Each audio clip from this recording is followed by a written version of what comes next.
It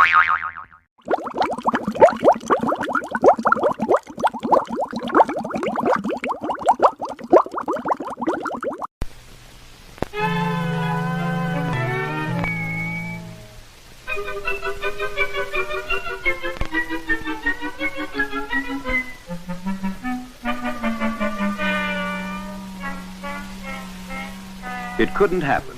It wouldn't happen. But for the sake of illustrating some constructive and destructive ways of handling marital conflicts, let's suppose that there's an argument going on at the Adams house and that there's an identical argument going on at the same time over at the Canes. Let's listen in on both couples for a moment. First, the Canes. It's only money. Let's just throw it all away. It's only a budget. It's not sacred. Not with you around. Me?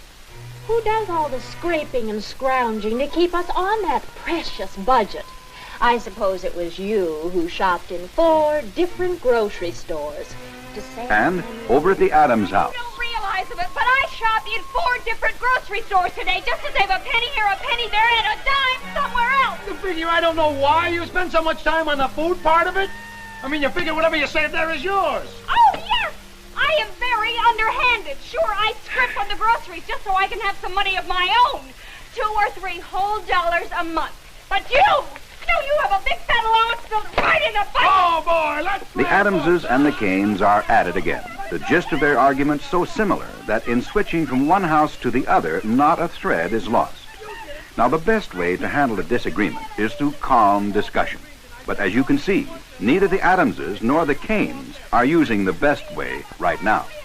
But in a moment, one of these pairs will begin to handle their conflict constructively, working toward a solution for their differences. The other couple will let the conflict handle them so that hostility mounts and a solution is farther away than ever. See if you can tell which one of these couples is arguing constructively, which pair is arguing destructively. My big fat allowance, as you call it, all goes for car fare to get me to work. All right. That is what burns me up. I mean, there is no place for any leeway. We have ourselves strapped in a straitjacket. Going overboard for a vacation won't help that. I don't call it going overboard. Not now, under the circumstances. Look, just once I want to have the best. You have the best when you buy a new suit. Oh, boy, back to that. I bought one good suit in my life, and I've worn it for 3 years. That's extravagance. But a trip to Acapulco? Oh, now that makes sense. Now, look, you know my suit has nothing to do with this, so let's just forget it. Okay. But you can't say that a real vacation doesn't make sense. Not when we have the money, and not when it's the only chance we're going to have for years. Is that what's bothering you, the fact that we're going to be tied down? Look, if that's what's eating you, let's talk about that, and not about spending every cent in the savings account. It's not eating me! I'm tickled to death about the baby. But you can't deny that a baby's going to keep you at home. The responsibilities are going to pile up. Exactly. Think of the hospital bills and furniture and stuff for the baby. Is that what's bothering you? How much it's going to cost? I can see us now haggling with doctors to find out who's going to deliver the baby for $2.98 less than somebody else. You are acting like a ninny. You've already lined up the best obstetrician in town. And speaking of him, what does he think of this idea of yours of going on a vacation? Does he think it's all right? I don't know. I didn't ask.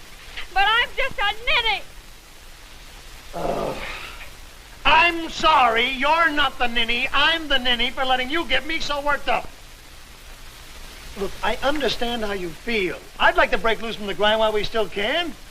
But we're going to need every penny, and we're going to have less because you won't be working anymore. Aha! You admit it.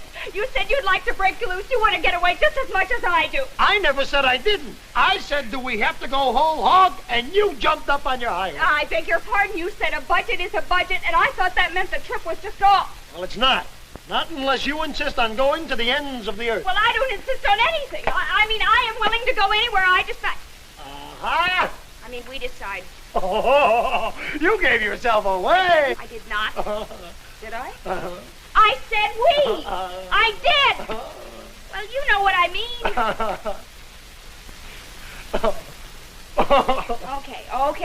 Okay. You win. But I know we've got to be reasonable about it.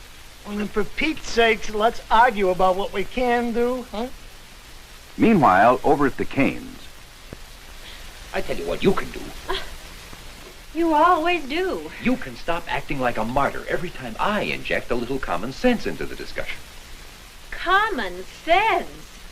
You say no without even listening to what I have to say, and you call that common sense. Well, what is there to listen to?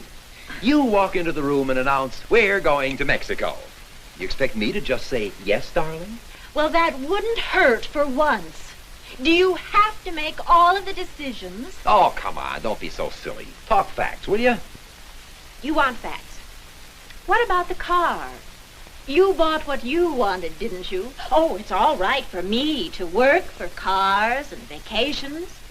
But I don't have any say. Not when what you have to say is just plain stupid.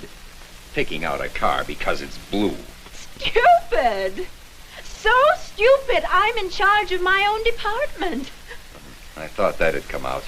Your fine job. Well, let me tell you, I'm fed up with hearing about your fine job. You knew when you married me that it would take time for me to work up in the company. So that was all right when you were trying to hook me. Now it's new carpets, new cars, big trips, any excuse for you to keep on working. Because that's what you really want. How would you know what I really want? At least what I earn gives us some of the nicer things in life. The nicer things? Well, what are they? More furniture? A new carpet? Have you ever heard of a family? Of children? Or aren't they nice enough? Well, that's a new one. Especially since it was your idea to wait until you got established until we had a family. My idea? That's a laugh. My idea was to wait until you grew up a little. A fine mother you'd make. Even your own mother admits you're spoiled. Leave her out of this. Why should I? I pay for her rent and her groceries, don't I? Oh, maybe I shouldn't mention that. Maybe that's one of the nicer things in life that I haven't got sense enough to appreciate. Oh, brother. Tears. That just solves everything. with both the Canes and the Adamses, it's clear that there is much more involved here than the disagreement over money with which the quarrels began. This is usually true of most marital conflicts. It's also apparent that the heat of a quarrel has nothing to do with whether it solves anything. The hot-headed Adamses bear this out. Oh, no. Can't do it. Might be bad for you and the baby. How about here? Oh, no. That's too close to Aunt Helen. You know, if she ever heard we went through and didn't stop. Besides, getting trapped at a relative's is the last thing. Oh, see, there's the lake the Smiths raved about. What do you think about that? Say, now, If you that's a- decided that the Adams conflict, for all its heat, was the one which moved through constructive channels, you were right. Their clash cleared the air for a reasonable discussion. But the discord between the Canes, although not so loud, didn't get anywhere, and left both of them feeling worse than ever. What makes a quarrel destructive? Let's back up and note some of the damaging elements of the Canes' quarrel. The most damaging element in any conflict is not knowing the real issue. Are the Canes quarreling about money? Or a vacation? Or the car they bought last summer? Or the family they don't have?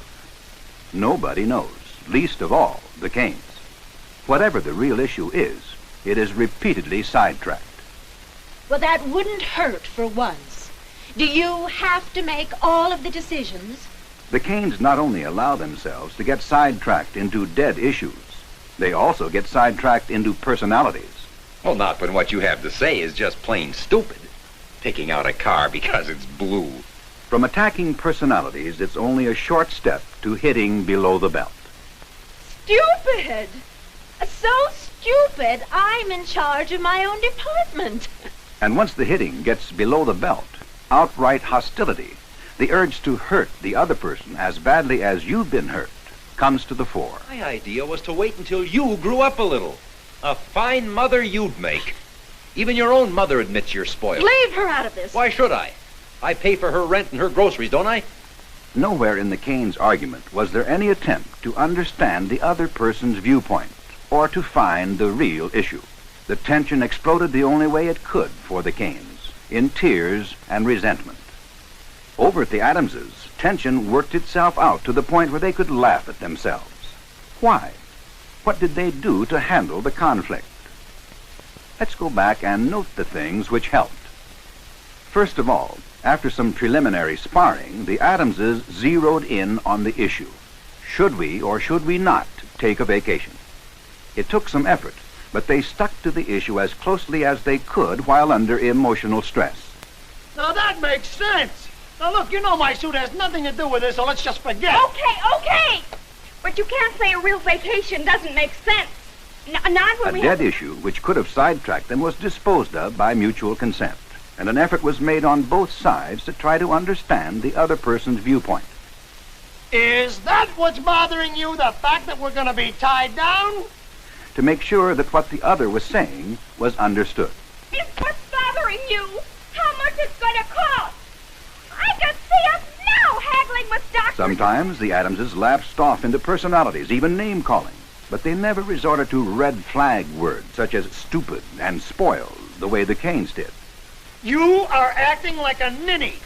And when Adams realized he had fallen into the common practice of name-calling, I don't know, I didn't ask, but I'm just a ninny.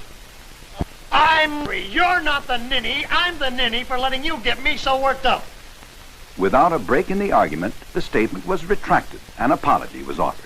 There was no necessity then for retaliation, for hitting below the belt, for hurting someone because you've been hurt yourself.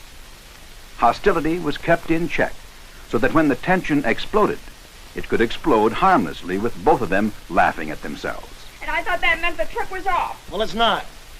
Not unless you insist on going to the ends of the earth. I don't insist on going anywhere. I mean, I'll go anywhere that I decide. Ha-ha! I mean, we decide to go.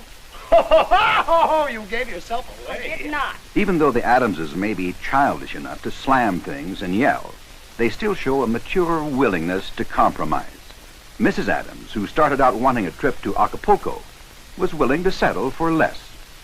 And Mr. Adams, who apparently wanted to take no trip at all in the beginning, was willing to consider some kind of vacation after all. The Adamses established a basis for discussion, which is the ideal way of handling conflicts. Neither individual won, just as neither lost the argument. Still, the couple won through compromise. But over at the Canes, a great deal seems to be lost. Energy, time, self-respect, understanding. If you are to avoid such unhappiness in your life, it's important to understand why the Canes quarrel was so damaging. Quarrels of the Cane type damage a relationship because the real issue is never established. They do not stick to the point. They do not understand each other. They hurt each other. They will not compromise. The Adamses have reached a point where they can kiss and make up with no great harm done because the real issue was established. They stuck to the point. They understood each other. They did not hurt each other. They were willing to compromise. When you marry, you will have conflicts with your marriage partner. With two individuals, 2 points of view, it would be impossible not to disagree sometimes, and unrealistic not to learn how to handle marital conflicts. Learning the techniques now is better than learning them later, the hard way. How many of the suggestions for minimizing the damages of family quarrels can you remember? Are there any other suggestions you can add for handling marital conflicts constructively?